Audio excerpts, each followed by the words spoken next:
বিসিবির বাইরে ঝুলছে ছাত্র আন্দোলনে নিহত কয়েকজনের ছবি, সম্মিলিত শোক ব্যানার। এদিকে শেখ হাসিনার পদত্যাগ ও ক্ষমতা হস্তান্তরের পর দেশের প্রায় সব ক্ষেত্রে ব্যাপক পরিবর্তন এসেছে। দেশের ক্রিকেট মাঠও এর বাইরে নয়। নাজমুল হাসান পাপন দীর্ঘদিন ধরে বোর্ডের চেয়ারম্যানের দায়িত্ব পালন করেছেন। কিশোরগঞ্জ থেকে নির্বাচিত এই এমপি এক শতাব্দীরও বেশি সময় ধরে ক্রিকেটের সর্বোচ্চ পদে অধিষ্ঠিত।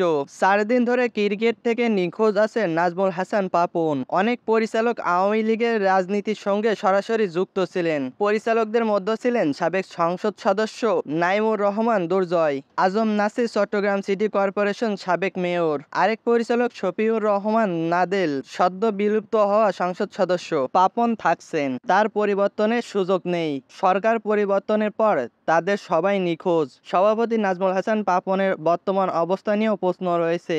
একটি সূত্রের মাধ্যমে জানা যায়, আওয়ামী লীগের অনেক নেতার মতো বোর্ড সভাপতিও দেশ ছেড়েছেন। তবে আরও একাধিক সূত্র একই প্রতিবেদকে জানিয়েছে, নাজমুল হাসান পাপন এখনও দেশেই রয়েছেন। জাতীয় সংসদের পদ চলে গেলেও ক্রিকেট বোর্ডের পৃষ্ঠপোষক হিসেবে রয়েছেন পাপন।